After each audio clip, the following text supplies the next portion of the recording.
Hey folks, so in this video I want to talk about inflation and how it's affecting a lot of people right now, which many of you are aware of, but the reality of the situation that a lot of people just aren't grasping or just don't want to understand or admit to. For the month of September, inflation was announced to be at, I believe it was 8.2%. The month before that, it was 8.3. The month before that, it was 8.4, if I'm not mistaken. And the whole point of the Fed raising rates so fast and so aggressively is to bring down that inflation rate. And when the Fed is raising these rates, it's making things more expensive. Because everything is based on the Fed funds rate. And I'm not going to get into a lot of the finances because I'm not a financial expert, to be honest with you. But I try to follow it as best I can. And I know that when you have an overabundance of something, the more you have of it, the less value there is to it. And right now we have a huge overabundance of money in the system from all the printing that has been done over the past 2 to 4 years. And in all honesty, over the past decade. Now,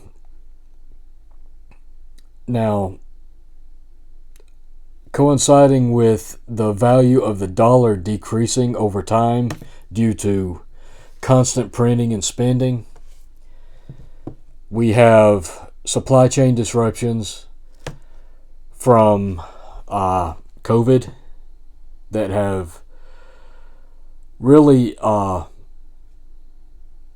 inflict a lot of pain on our system. Because of that, there's fewer items out there than normally would be, so those items are naturally going to be more expensive. You couple that with dollars losing its value slowly over time. Despite what the economists say, the dollar is slowly losing its value. So one is bad. Now we have two factors affecting inflation. All right, now you add into that the Biden administration doing everything it can, basically waging an all-out war on the American oil and gas industry, not doing what they could to be bringing these prices down, it seems. Biden's first day in office was to cancel leases, shut down oil fields, shut down pipelines because of the green agenda. And we went from almost overnight being from energy independent to heavily energy dependent on other nations. Now, Biden has gone to Saudi Arabia begging for oil on multiple occasions. They're refusing to produce more oil. They're actually cutting oil production. So all of this results in the price of oil and gas going up. That's another factor that contributes to the growing inflation. Now, as I said at the beginning of this video, in September, inflation was 8.2% over last year. The month before that, it was 8.3. The month before that, it was 8.4. Now, a lot of people, including the Biden administration, are saying, well, it's going down. The problem is, it's only going down 0.1%, a tenth of a percent basically, each month. Yet the Fed is constantly raising rates by 75 basis points, and it doesn't look like that's going to slow down anytime soon. Now, what's going to happen is they're going to keep raising these rates, trying to crush inflation. But a side effect of that is it crushes the economy along with it, and it's going to lead to more layoffs. I've got two articles here that I want to go over. I'm not going to read the full article. The links will be down below in the description. But I'm going to hit on a few, what I see as a few key points in these articles.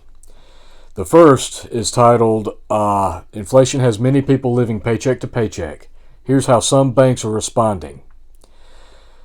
Payday Friday may soon be replaced by Payday Wednesday. This week, JP Morgan Chase, America's largest bank, became the latest financial institution to offer customers early access to their direct deposits. Chase, the consumer and commercial banking arm of JP Morgan Chase, announced that its 1.4 million secure banking customers will automatically receive access to certain direct deposits, such as paychecks, tax refunds, government benefits, and pensions up to 2 days earlier.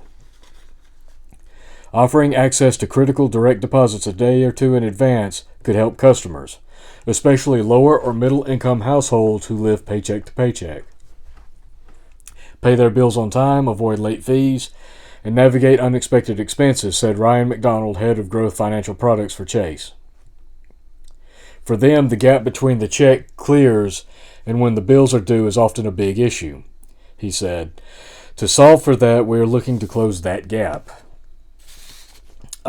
Chase joins a growing list of fintechs and traditional financial institutions, including Chime, Current, Capital One, and Wells Fargo, to offer customers early access to their money. Also in the past year, several banks such as Bank of America, Citi, and Chase have started scrapping overdraft fees. Services such as early access to direct deposits and waiving of overdraft fees come at a time when historically high inflation is draining consumers of excess savings, said Mark Hamrick, chief economist for Bankrate. At a time when prices have been high on a continuing basis, that has robbed consumers of purchasing power, and it means that every dollar that is in the bank is increasingly precious. All right, so there's only a couple of more paragraphs to that article. Here's the problem with that. That's not going to solve any issues, and in fact, it could potentially cause more. Here's the problem. Years and years ago, I worked as a security guard, making a really low-paying job. It was a really low-paying job. I was making about $6.50 an hour at the time, and like I said, it was years and years ago. Probably about 22, 23 years ago. I was making $6.50 an hour. I wasn't getting a full 40 hours a week. So my paychecks at the time, if I recall, were somewhere around the $200 to $250 a week. Now, I had the normal bills. I was single at the time. I had the normal bills anybody else does, rent, food, whatever. And plus, I was going to school at the time. I was actually studying to be an EMT. The problem I ran into is that the town I lived in, the rent was so high, food costs were high, compared to what I was making, that I would be running out of money before payday, like 3 or 4 days before payday, because the rent and the food and the gas getting back and forth to work plus going back and forth to school, that was just eating up my money. My boss offered to do me a favor. He offered to give me an advance on my paycheck. And the situation I was in at the time, I was out of money. I had no food, and it was like 2 days before payday is what it was. I was getting paid every 2 weeks, by the way. I was making $250 a week, but I was getting paid every 2 weeks. So it was 2 days till payday. I was broke. I had no food. I had no gas. My boss offered to help me out by giving me an advance on my pay. Not realizing the consequences of that, I jumped on it. I said, yeah, great. Thank you. So he gave me about $200, nearly half of my next paycheck. Now I was young. I wasn't fully aware of how he was planning to do this. I thought he was going to take that advance out in payments. But come payday, 2 days later, he took out the entire $200. I didn't understand that's what his intention was. I thought he was going to take it out in smaller chunks. He took it all out at one time. So, the result was that paycheck was $200 less than what I was expecting. Okay, it's not such a big deal that first week or that first 2 weeks. All right, so come about 2 days before the next payday, I was out of money again. So I had to go back to him for another advance. And this created a chain reaction, a self-feeding cycle that I couldn't seem to get out of. Because I was already making such a small amount of money. My rent was taking up the majority of that, leaving very little for food and gas. That was getting eat up because I did not have enough to last me. And I didn't know then what I know now. I started looking at how to buy food as cheap as possible. I was avoiding driving places, but I was still running out of money. And this went on for months and months and months. And finally, I got enough hours in 1 week where I could give him his advance back and still scrape by. And when I mean scrape by, I probably had $2 left by the time it was over. I promised myself I would never get in that situation again. That's a lot like what happened to the old mill villages and mines. If you'll remember the stories of the mines back in the 30s and 40s, and even back in the 20s, there's stories about mining towns, and the company store, where people would get paid. The houses would be owned by the mines. The store would be owned and stocked by the mines. And people would get advances on their paycheck. They would go into these stores. They would pay their rent. They would buy their groceries and everything. And they wouldn't have anything left over out of their pay. So they would have to get advances. And every payday, it dug them just a little bit deeper and a little bit deeper, so that they could not leave. They could not get out of the hole that they were digging. That's similar to what I went through back then. And when you start talking about, okay, say somebody gets paid every 2 weeks, you're going to let them have their pay 2 days earlier. For that first paycheck, that's great, because you get that first paycheck 2 days earlier. But the problem is, even getting it 2 days earlier, the next check is still a week out or 2 weeks out. You're not gaining ground. What you're doing is that first 2 week period, instead of being 14 days, is going to be 12. But the pay period for the next 2 weeks is still going to be 14 days. And the next 2 weeks, 14 days. The only way to gain up from that would be to keep moving it 2 days forward every single two weeks. And they're not going to do that, because eventually you're going to get paid 2 days after what your original paycheck would have been. It's not feasible. You're simply moving payday from Friday to Wednesday. That's all you're doing. That first week is going to be great. It's going to benefit a lot of people, and they're going to think how wonderful it is. But then every payday after that, You got paid Wednesday, you're going to get paid Wednesday again. It's still 2 weeks. It doesn't change anything.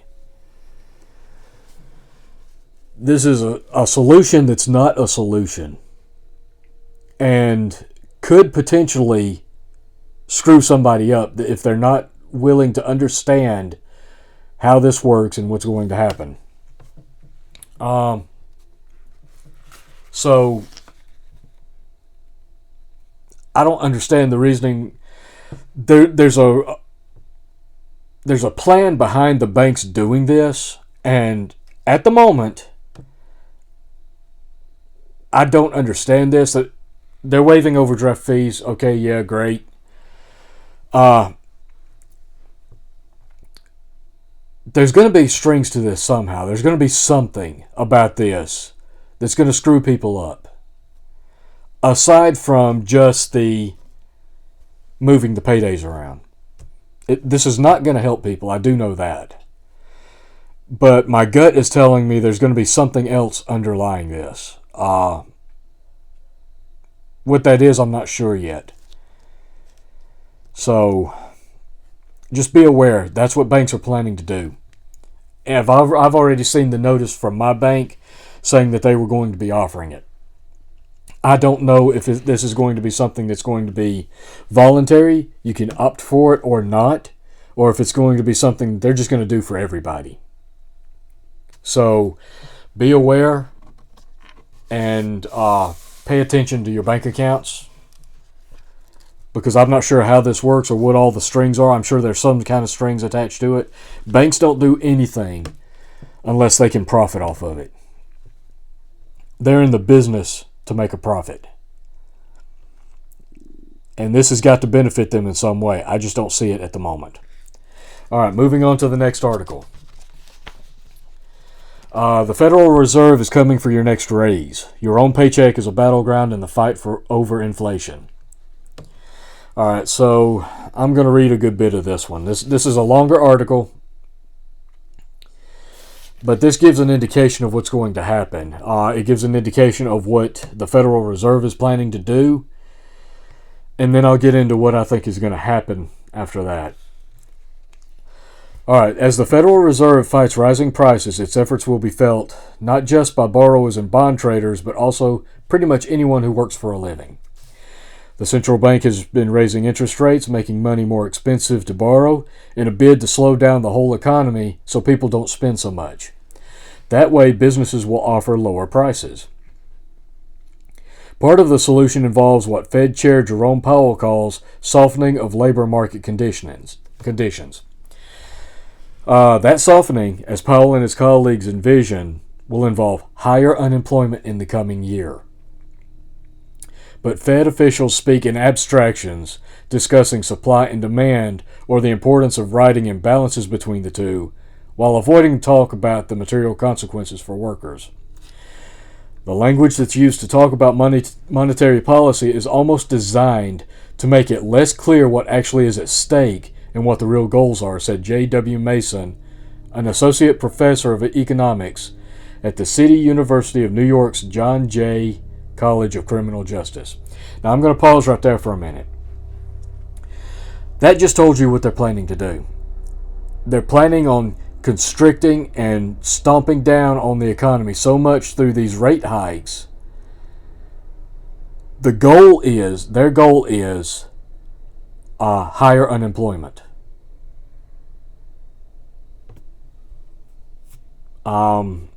Softening of labor market conditions, that softening, as Powell and his colleagues envision, will involve higher unemployment in the coming year. That's what their goal is. The problem is the Federal Reserve is historically very poor at knowing when to time moves.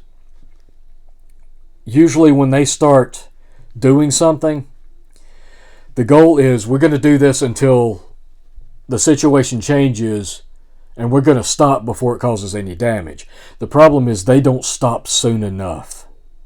They should stop now because all of these rate hikes, all of this money printing hasn't had time to go through the system. There's still stimulus money and money from all these bills that the Biden administration has pushed through, that money, some of that money is still floating out there and hasn't gone through the system. Some of these rate hikes still haven't affected the system completely. So we still don't know the full effect of either of those two. Yet, the Fed is continuing to aggressively raise rates. They're not seeing it happen yet, so they keep raising rates. They're not stopping and being patient and waiting to see what happens. They just keep going. The problem is, it's going to be like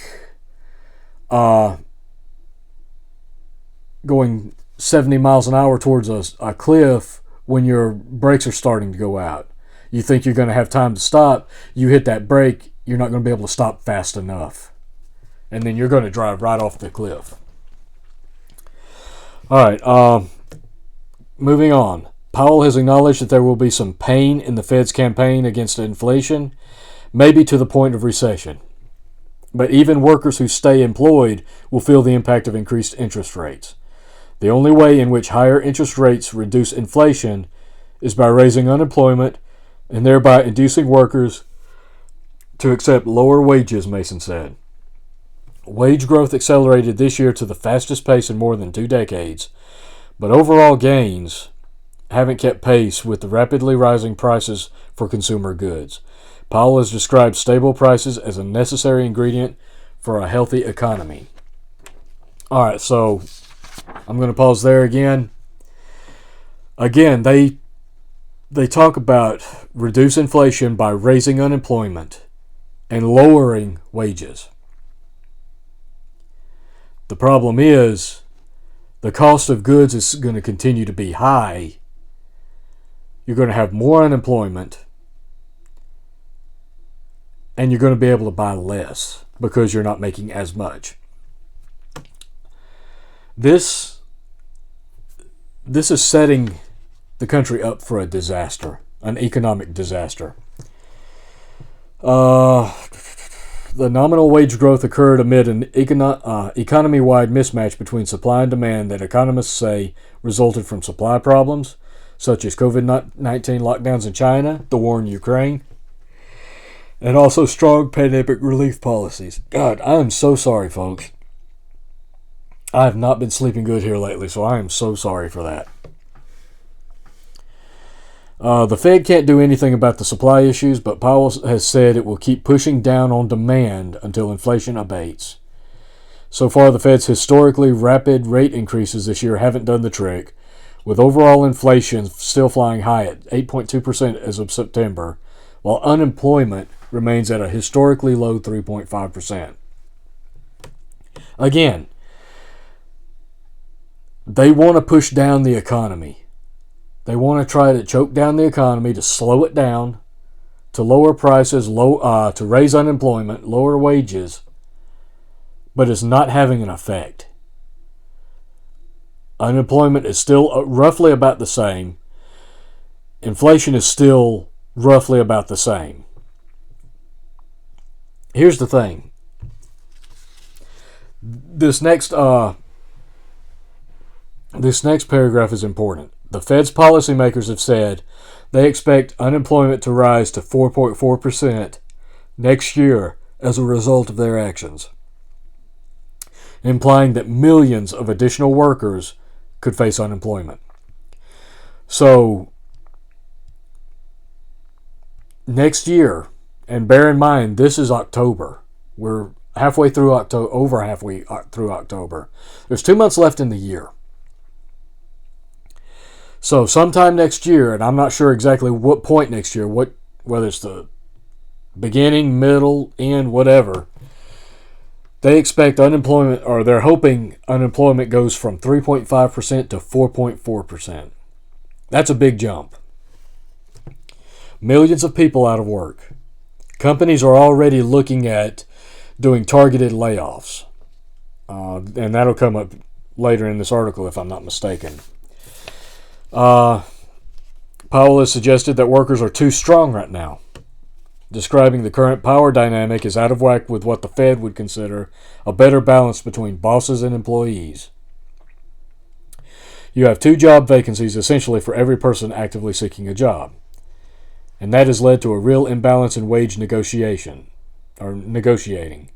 Powell said at a press conference in June. Powell has, I'm skipping down further into this article. Powell has outlined a soft landing scenario in which businesses cut the record supply of job openings without losing too many actual jobs. So they're going to cut the number of job openings without losing too many actual jobs.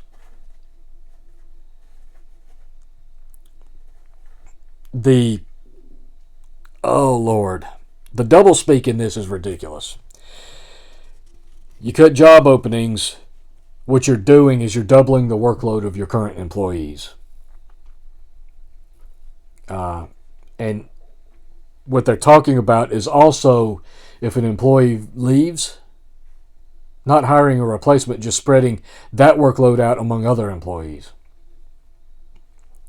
So the workload of the employees will continue to climb or continue to increase, and the companies are not going to hire new people. I'm already seeing that at my own job. We're severely shorthanded. And during the pandemic, I'd started doing the job of 2 or 3 people. Now my boss is on me to start doing more. But I'm not getting more money. In fact, my company has a policy of every time you get promoted, you get a raise. Well, last year they gave everybody a cost of living pay increase. Then, a couple of months later, they promoted me. I didn't get a raise. I went to talk to my boss about it, and he said because of that pay increase a couple of months earlier, I was already making the pay that went along with the level of the job that I'm at now. So they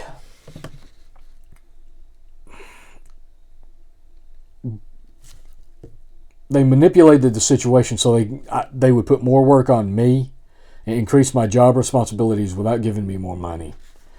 I'm not the only one that's happened to at my job. I know that's happened to a lot of others. Some people have quit over it. This is a trend that I see continuing. And when these people quit, they're not bringing in more to replace them. They're just spreading the workload out even more.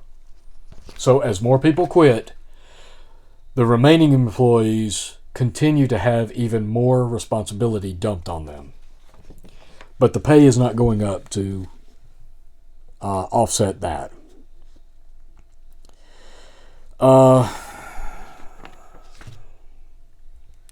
The ultimate magnitude of job losses, Powell said last month, will depend partly on how quickly wage and price inflation pressures come down. So as long as inflation continues to climb or continues to stay high, even if it doesn't climb, if it just plateaus at the current level, wages are continuing to try to climb to compensate for the high inflation because people can't afford the high cost of goods. So essentially, as long as wages continue to go up and inflation stays up,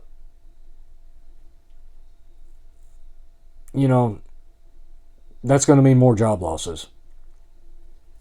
Mason doubts that lower wage growth is actually necessary for lower inflation, since he does not think higher wages cause higher prices. That's debatable. I would argue that one, because a company, and it goes on to the next sentence says, for one thing, companies paying increased wages could simply accept lower profits instead of hiking prices. All right, so when have you ever known a company to not pass on its costs?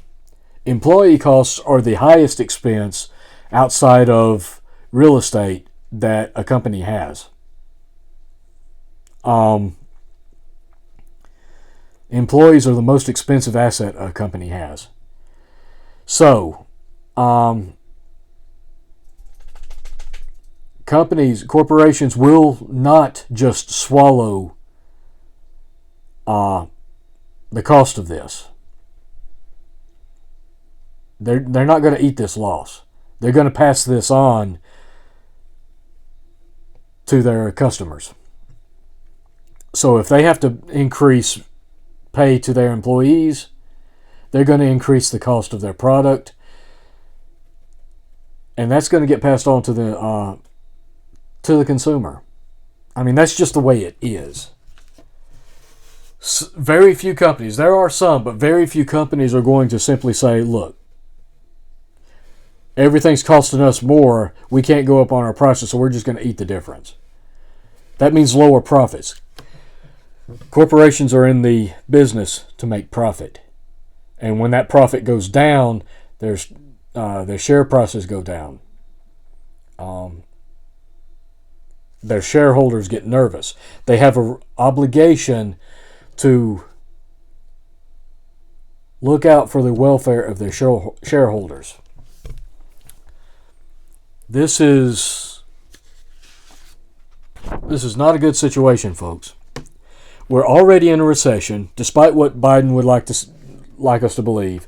Biden and the Biden media, for lack of a better term, they're all telling you we're not in a recession.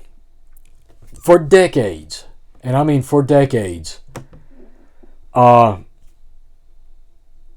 recession was defined as 2 consecutive quarters of negative GDP growth. We've had that. We're way past that. We are in the definition of a recession. But because the unemployment numbers are low, they would have you believe that we're not. The problem is,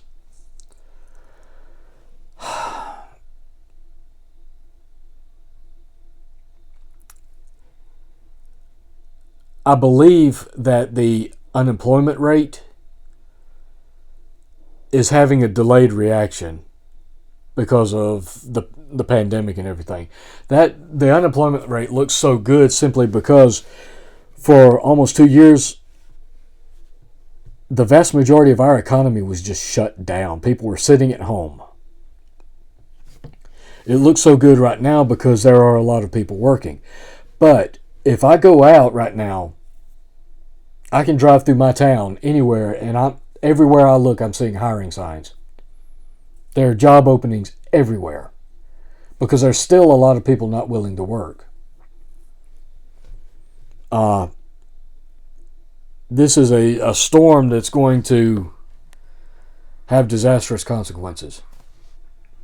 What I see coming is that this inflation continues to stay high, if not climb. It might go down a little bit. It might go down a couple of points of a percent. I have a feeling it's gonna kind of plateau where it is, if not go up. And we're going to be stuck with this current inflation rate for most of next year, I would imagine, if not the year after that. Unemployment right now is 3.5%, which they're considering low. That's going to start slowly climbing. But because it's not going to climb extremely fast, we're going to see corporations start laying people off simply because of the cost of doing business. Everything is getting more expensive. Everything is their companies are trying to streamline and become more efficient and cut costs as much as possible. The biggest asset that they have, the most expensive asset they have, as I said, was people. Eventually, they're going to have to start cutting people in order to save some money. Because a company can't bleed money out and survive. So I believe it's my belief from the traditional standards that we are in a deep recession right now. I believe we're heading into a depression. And we're already seeing the housing market itself is starting to crash because of the high interest rates. Now, the media's not going to tell you it's crashing, but housing values are going down. It is having an effect on the housing market. And as long as the Fed continues to raise rates at such an aggressive rate, they will continue to come down. And unfortunately, my particular job feeds into the housing industry. So, not directly, but indirectly. So, it's something I'm watching very closely. What I do supplies components to the appliance industry. And people don't buy appliances unless they buy a new house or they're renovating. So my job is directly linked to what the housing market does. And it's slowly starting to creep down. I believe that's going to pick up speed. We're going to end up into a depression. And I believe eventually it's going to snowball into a major depression. Probably worse than the depression of the 30s and 40s. You know, everybody talks about the Great Depression. I think this is going to be the Great Depression 2.0. That's my views on it. I've got some videos coming out where I'm going to talk more about that. And some ideas on how this was handled in the past to help you handle it in the future. Because if we do go through another Great Depression, this one will be worse. And to me, personally, in my opinion, it's not a matter of if, it's a matter of when. So learning from the past could help us with the future. And I'll go more into that in my next video. With that, that's all I've got, folks. I appreciate you watching. Like, share, subscribe if you haven't. I hope you've gained something from this. If nothing else, it just hammers home the fact that we need to be prepping. I know everybody's focused on the war in Ukraine, potential nuclear war with Russia. You got China and Taiwan. I try not to focus so much on that and the fact that we're in a World War III situation. I believe we're already in a World War III situation because we're fighting a proxy war with Russia that could go hot any minute, and we're on the verge of war with China. I'm not going into that so much because there's other channels out there that do that. I'm sure some of you know who I'm talking about, but there's more than one. But there's particularly one, and he goes more in depth than I ever could. But regardless of what's coming, whether it's a Great Depression or war,